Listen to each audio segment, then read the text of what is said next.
Welcome to part 5 of our 6-part series on keys to success for the customs broker's exam. Now in part 5 we're going to discuss highlighting with a strategy. Now I know highlighting might sound like a silly thing to have a whole video on about how to properly highlight, but I think if you'll stick with me here for just a couple of minutes, you're going to see why it's so important. So most people highlight incorrectly. The most common thing I see is when there's important information in a section, people will just highlight an entire block of text, kind of like this example you see to the right.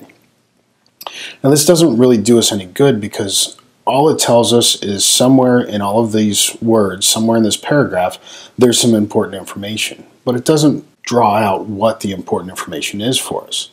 So if you practice this strategy, you're just going to have a bunch of colored text to read, and it's not really going to help you get to the information faster.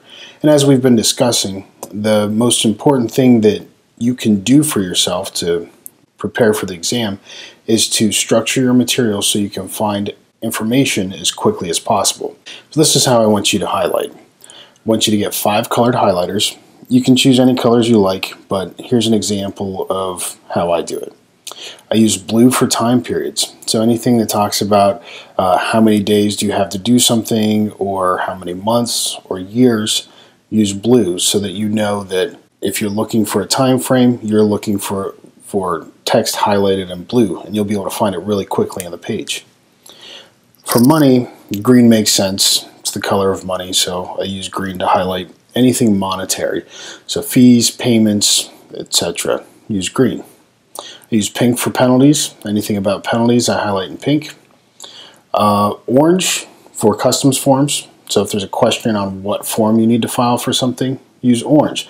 Then you know if you're looking for a specific customs form to answer a question, on your pages you're looking for orange highlighted text. You'll find it really quickly.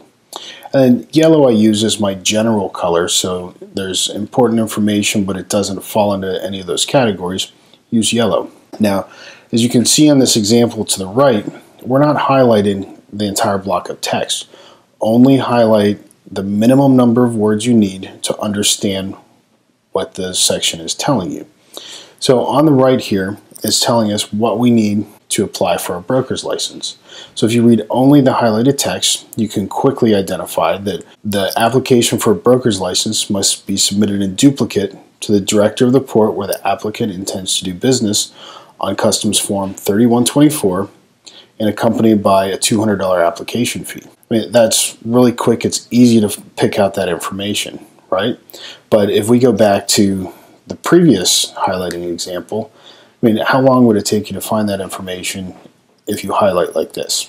So that's it for this tip. I mean, I think you quickly see how valuable this is. It's something really easy to do, but it will save you so much time. You know, this alone could be the difference between running out of time on the exam or being able to find your questions quickly and finishing within the allotted time. Check out video 6 once you're finished with this, and we'll wrap up this series and get you on your way. Thanks.